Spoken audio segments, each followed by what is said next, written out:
Alors nous sommes arrivés d'Af Yud Zayin de Baba Batra Yud Zayin pour le mercredi 12 Shevat, mais il nous restait donc à la 10e grande ligne de la page précédente Tetzayin Amoudbet, 10e grande ligne. Nous avons dit que Tanae, la Gemara a dit c'est comme Mahnouk de Tanaïm, le fait d'avoir une fille, est-ce que c'est bien ou est-ce que c'est plutôt pas bien?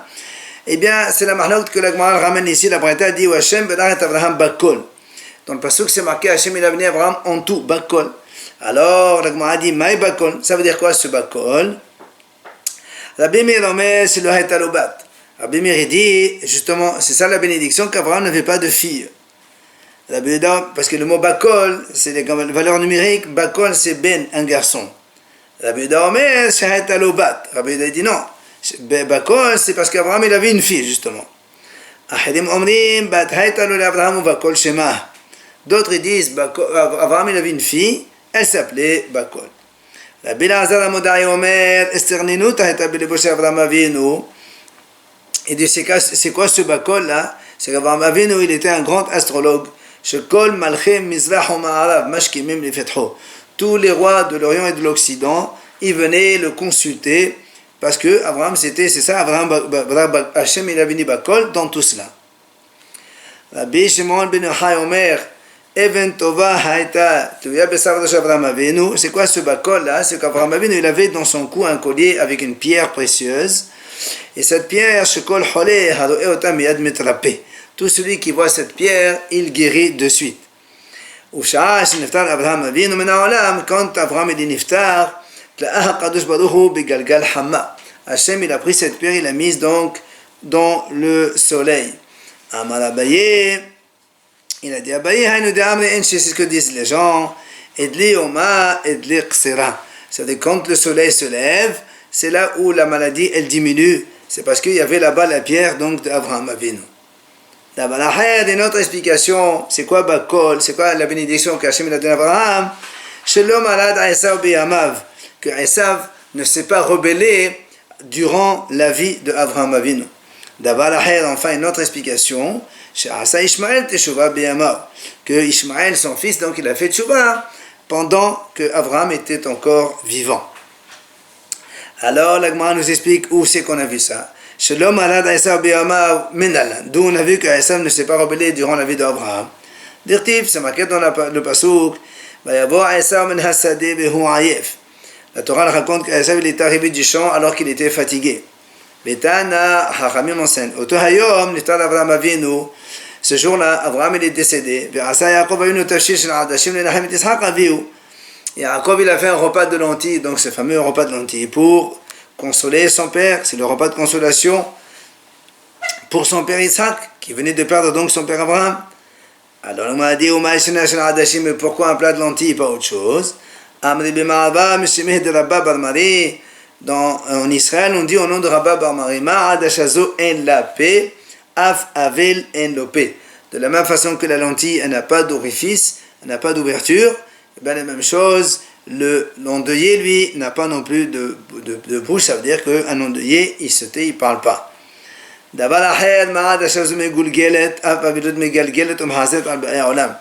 la même façon que la lentille, elle est ronde, le deuil aussi, c'est quelque chose qui tourne sur les habitants du monde. C'est quoi la différence entre les deux? Tout simplement, est-ce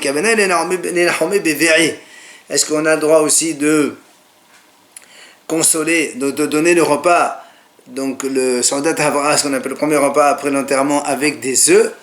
Les œufs, ils n'ont pas d'ouverture, c'est vrai, mais ils ne sont pas ronds. Amar Rabbi Yohanan, il dit Rabbi Yohanan, Hamesh Averot Avad Oto Rasha Beoto Hayom.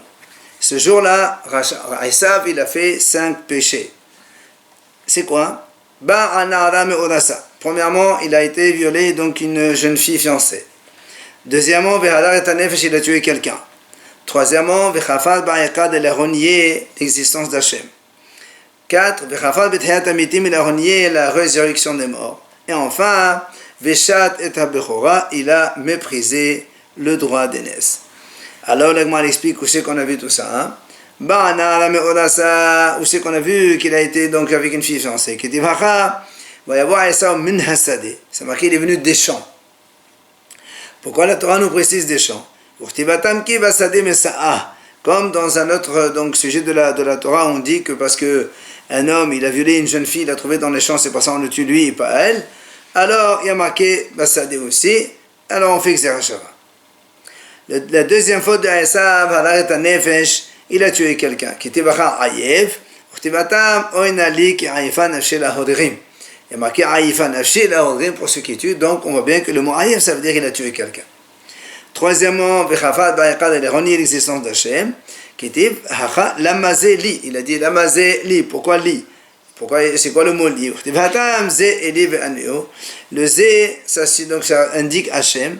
Et lui, il a dit Lamazé Li. Pourquoi Hachem pour moi? Donc, il a renié l'existence d'Hachem. Puisqu'il a dit à son frère Yaakov, je vais aller mourir. Donc, il ne croit pas à la Tchiyat Amitim. Et enfin, il a méprisé le droit d'aînesse. Maintenant, quand on a dit là aussi on explique d'où on sait qu'Ishmaël a fait tchouva pendant la durée de vie d'Avraham Avinu. La raconte, il y avait Ravina et Rav Hama. Ils étaient ils étaient en train d'étudier à côté chez Rava. Et Rava, il somnolait. Amal et Ravina et Rav Hama babouzi.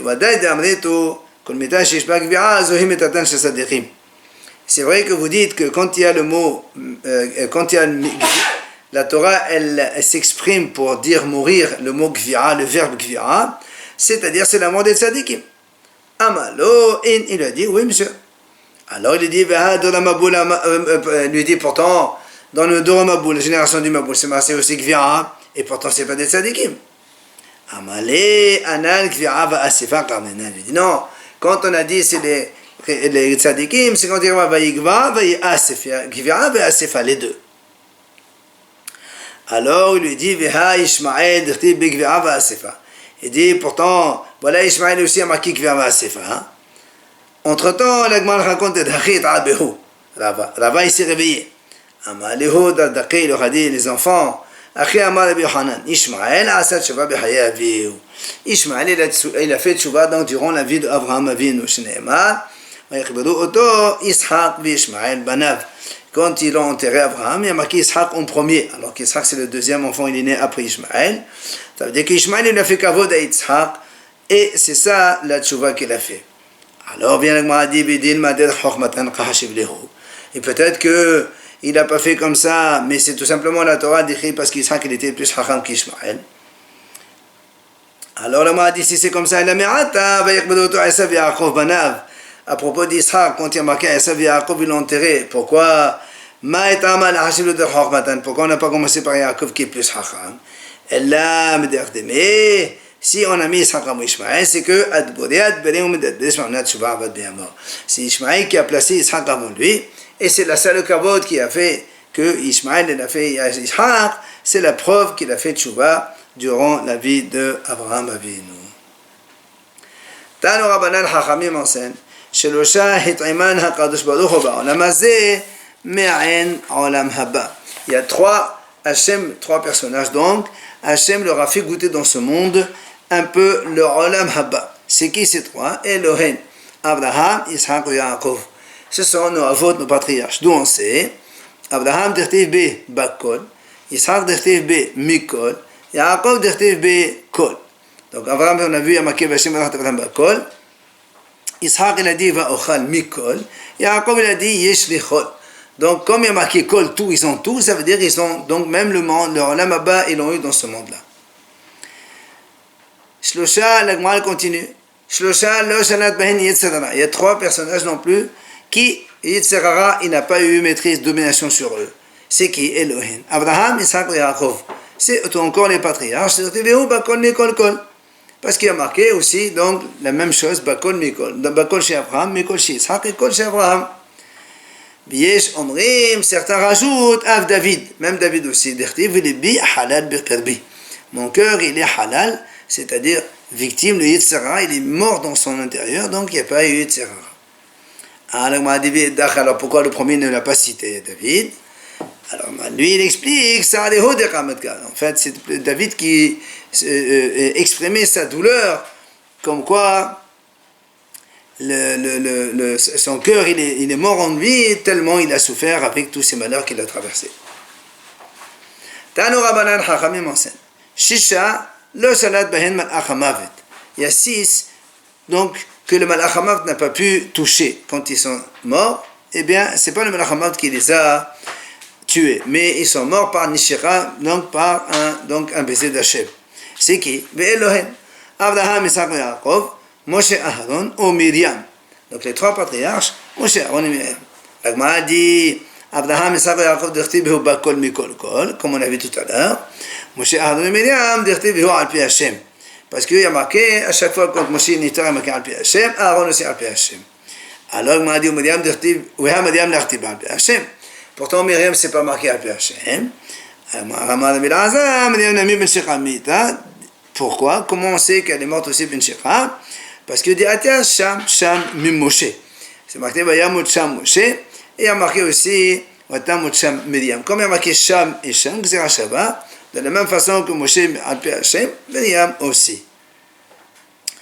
Ah, la Gemara dit Alpi Hashem. Pourquoi on n'a pas marqué clairement de Myriam Alpi Hashem? La Gemara dit Shekenah d'abord le mal, c'est pas joli de dire ça, que Hashem, il a fait donc le baiser à Myriam. C'est pour ça que c'est pas marqué. Tanu Rabbanan Chachamim enseigne. Shiva lo salat bahen rimma vetolera. Il y a 7 personnages, donc ils n'ont pas été donc décomposés et mangés par les vers après leur mort. C'est qui ve'elohen Abraham, Isaac et Yaakov, Moshe, Aharon et Myriam, ou Binyamin ben Yaakov. Et rajoute Binyamin, donc la deuxième tribu. Abraham, Isaac et Yaakov, d'Echtiv Behu Bakol Mikol Kol. Ça on l'a vu. Moshe, Aaron et Myriam, d'Echtiv Behu Alpi Hashem, comme marqué Alpi Hashem, ça veut dire donc qu'il n'a pas été touché par la vermine. Binyamin ben Yaakov, d'Echtiv ou Binyamin Amadi dit Adonai, Ishkon la Vetah Alav. Comme c'est marqué Ishkon la Vetah, Binyamin était donc, il dit de la Shrina, il dort tranquille, il repose tranquille, donc il n'a pas été décomposé. B'yeshomrim Av David, certains rajoutent David aussi, d'Echtiv Av Besari, Ishkon la Vetah, il a dit David dans ce pasuk, ma chère, elle résidera tranquillement. Alors la Gemara dit et pourquoi le premier n'a pas mis David dans la liste? La Gemara répond en fait ça c'est pas une information, c'est tout simplement une prière, un souhait que David avait pour que justement qu'après sa mort il réside tranquillement. Tanu Rabbanan Chachamim enseigne Arba'a metu be'atio shenahash. 4, ils sont morts uniquement à cause de la faute du Nahash. C'est-à-dire, si ce n'est pas le Nahash qui a donné l'idée à Hava de manger le fruit et donc de causer la mort, il ne serait pas mort. C'est qui les 4? Ve'elohen, Binyamin ben Yaakov, Ve'amram avi Moshe, Ve'ishai avi David, Ve'chelhav ben David. Donc c'est Binyamin le fils de Yaakov, Amram le père de Moshe, Ishai le père de David, et Kilhav le fils de David. La Gemara dit Ve'cholehu Gemara. Tous on les a appris donc par transmission. Les balles, mais Yishai et David, sauf Yishai, lui, Dimfadesh Bechla, c'est marqué à propos d'Yishai qu'il n'est niftar qu'à cause de l'idée du serpent. Où c'est qu'on a vu? Dartiv. Le passage qui dit Bet Amasa Sam Avshalom Tahat Yoav ala Sava. Quand Avshalom il a fait la révolte contre son père, il a mis à la place de Yoav comme chef d'armée Amasa. Et le Navi dit là-bas Amasa ben Ish Shmo Yitrah Yisrael Yeshet ben Leviral bet Nahash Achot Sadouya im Yoav. Amasa c'est qui? C'est le fils d'un monsieur qui s'appelle Yitrah Yisraeli, qui a été avec Abigail, la fille de Nahash, la sœur de Séroya et la mère de Yoav, qui est la mère de Yoav. Alors le Gemara dit Vichi bat Nahashi, comme Abigail est la fille du serpent, le bat Ishaï, c'est la fille de Ishaï. Pourquoi on appelle Nahash? Et la bat Mishemet Be'atosh Nahash. De là on apprend que Ishaï, il n'est mort qu'à cause de l'idée du serpent. On termine alors Hadran ala Hashotafin, donc le premier pérec, et on passe au deuxième pérec de Baba Batra. Lo Yahpor Adam, la Mishnah dit Lo Yahpor Adam, Bo Samour Levodo Shel Havero. On n'a pas le droit de creuser un puits à côté, proche du puits de son voisin. Velo Shiach, Velo Me'ala, Velo Amatamaim, Velo Nevdat Kofsin. Et ni d'ailleurs un trou, ni une grotte, ni un cours d'eau, ni un bassin dans lequel avant il faisait, donc il mettait de l'eau pour laver le linge. On n'a pas le droit de les creuser proche d'un puits. Et là, sauf si il s'est éloigné donc du mur voisin, 3 tfahim. Et il met donc de la chaux sur le mur. Deuxième idée de la Mishnah,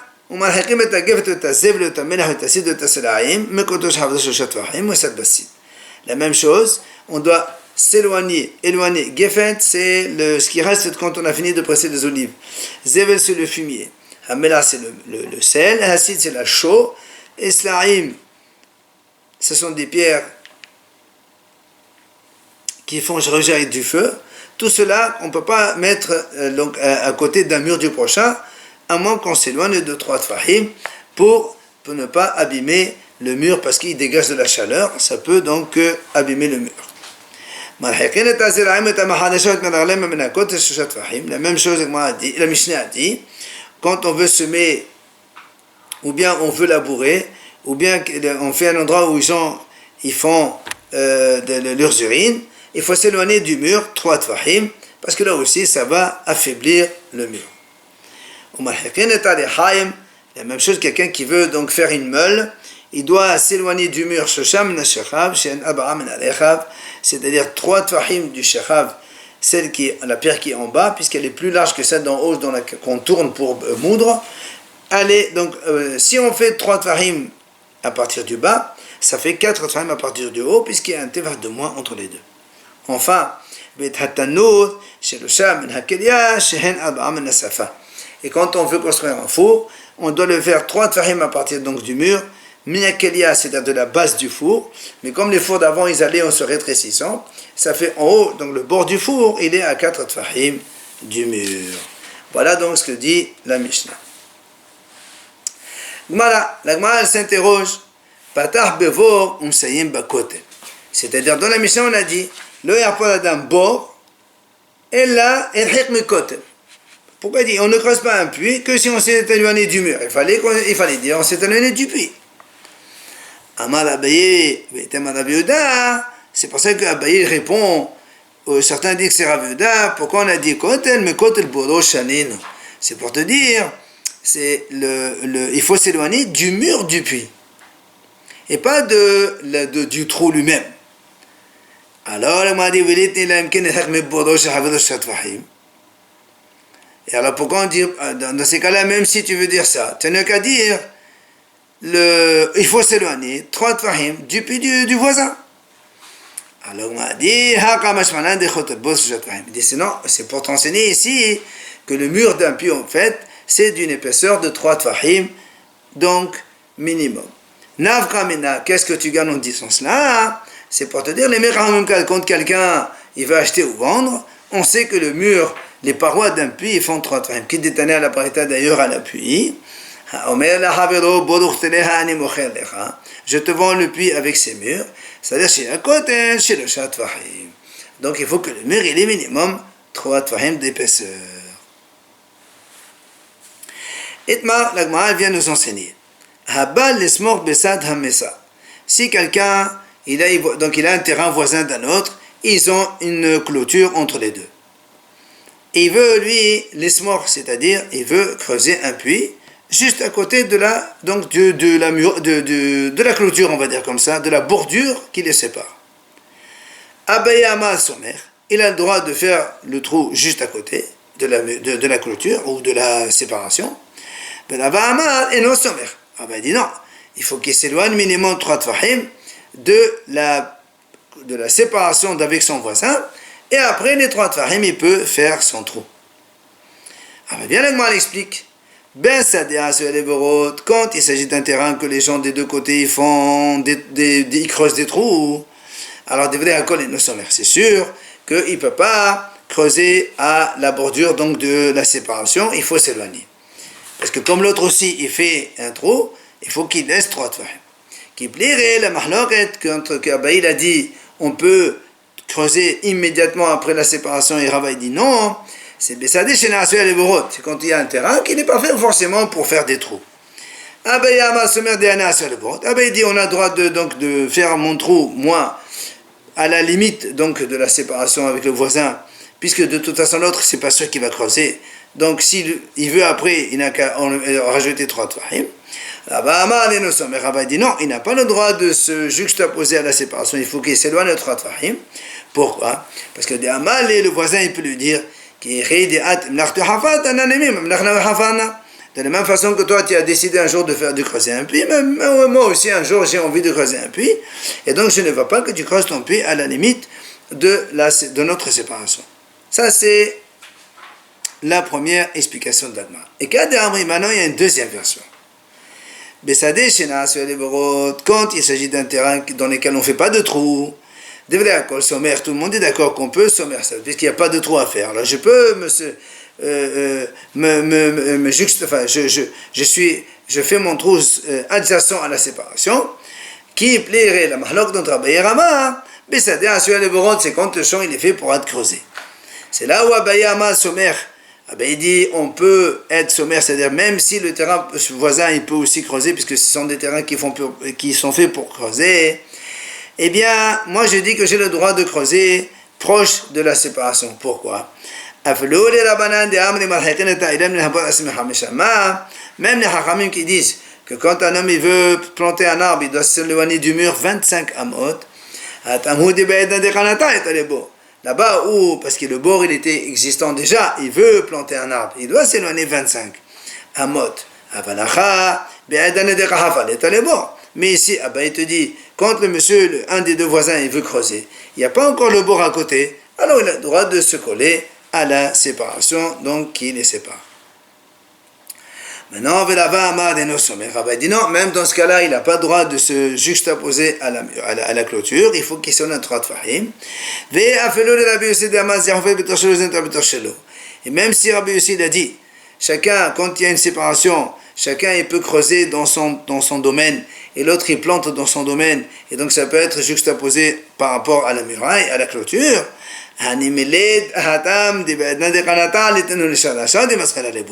C'est seulement quand ils viennent planter tous les deux, il n'y a pas encore les racines de l'arbre qui vont donc endommager le puits. Mais ici, Amal, il peut lui dire, monsieur le voisin, chaque fois que tu donnes un trou pour creuser, faire ton puits, et ben tu vas me faire vaciller, ébranler mon terrain. Donc je n'accepte pas, c'est pour ça, et nos sommaires selon Rava. Viens l'agma l'object. Nan, on a vu dans notre Mishnah, Lo yahpor adam bor samour levodo shel havero. La Mishnah a dit on n'a pas le droit de creuser un puits proche donc du puits du voisin. Alors l'agma a dit tu vois bien, tama de kabor, c'est parce qu'il y a un puits voisin. Mashmaha le kabor, mais s'il n'y avait pas un puits, alors sommaire. Donc j'ai le droit de se coller à la clôture. Alors maintenant, il m'a dit, selon la deuxième version qu'on a expliquée, que donc quand il s'agit de terrains qui ne sont pas faits pour être creusés, et tout le monde, Abaye et Rabba, tous les deux disent sommaire, alors maintenant, notre Mishnah, elle parle de ce cas-là, c'est pour ça que tout le monde est d'accord. Et là, mais selon la première version qu'on a dit, que en fait, la mahlok dont Abaye et Rabba, c'est quand le terrain, ils ne sont pas faits pour creuser. Et pourtant, ici, nous, on dit, un homme, il a le droit de creuser, de sommaire à côté. Donc, ça marche bien comme Abaye, parce qu'Abaye aussi, il a dit, on a le droit d'être sommaire, c'est-à-dire, je m'approche de la clôture et je creuse. Et là, les Rava Kashia, mais selon Rava qui a dit, il faut s'éloigner. Il y a une question. Selon notre Mishnah, on n'a pas besoin de s'éloigner, on peut s'approcher directement de la séparation et creuser. Amal Rava, l'Agmal répond, Rava te dit, et dit, Rava te répond, non, on a déjà expliqué plus haut, selon Abaye, il a dit, certains ils disent Ravida, en fait quand on parle de sommaire, c'est Mekot el Boro, c'est-à-dire il y a déjà 3 tvahim à partir du mur, de la paroi intérieure du puits, 3 tvahim, et après tu peux creuser. Et quand il y a une autre version qui dit la Gemara elle fait la question dans l'autre sens. quand on a vu dans notre Gemara, on a expliqué que la Mishnah qui a dit qu'il faut s'éloigner du mur, en fait, du puits, et en fait, c'est le mur du puits qu'il faut se séparer. Il faut s'éloigner donc, du mur qui fait 3 tfahim. Alors, donc selon la version qu'on a dit, quand le terrain il est fait pour creuser, selon tout le monde, on ne peut pas s'appuyer, donc se coller à la clôture. Alors, donc notre Mishnah qui a dit qu'on a le droit d'être sommaire, parce qu'on parle ici, c'est un terrain qui est fait pour être creusé. Mais celui-ci, tu dis que la mahlok que nous travaillons avant, c'est quand le champ, il est fait pour être creusé. Alors là aussi, il y a un problème. Pourquoi? Parce que nous on a dit dans la Mishnah, et nos sommaires. Or, c'est Rava qui a dit, et nos sommaires. Et là, les Abaye Racha. Mais son Abaye, il y a une question, parce qu'Abaye a dit, on a le droit d'être sommaire.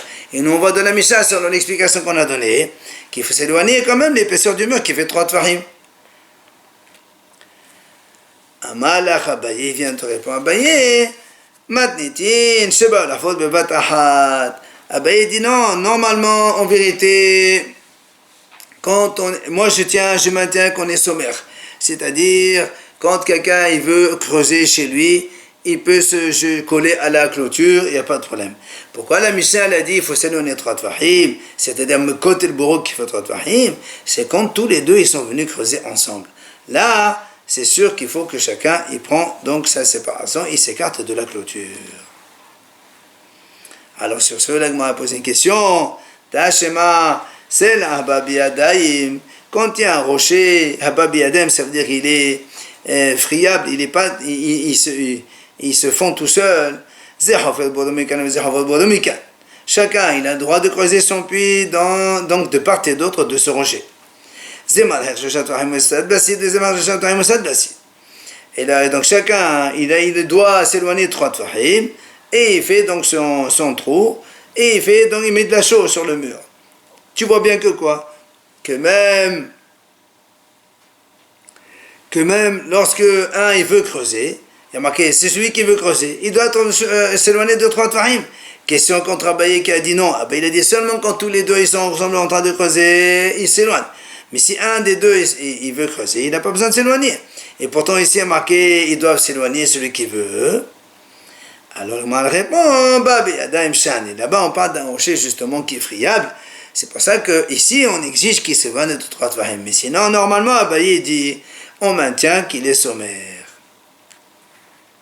Alors, l'Agma a dit, alors celui qui a posé la question, c'est quoi? Quelle question il pose? Il ne voit pas qu'on parle ici d'un rocher qui est friable. Et donc, c'est normal qu'il doit s'éloigner de 3 tfahim. Et donc, quelle question tu poses contre Abaye? Alors, il te répond, en vérité, justement, il t'apprend cette notion que ce rocher qui est friable, j'aurais pu penser comme le rocher il est un peu faible, donc friable, et donc il faudra s'éloigner un peu plus peut-être. Viens, la Gemara te dit non, même un rocher de cette façon, il suffit de s'éloigner 3 tfahim de chaque côté, de part et d'autre, et chacun il pourra creuser.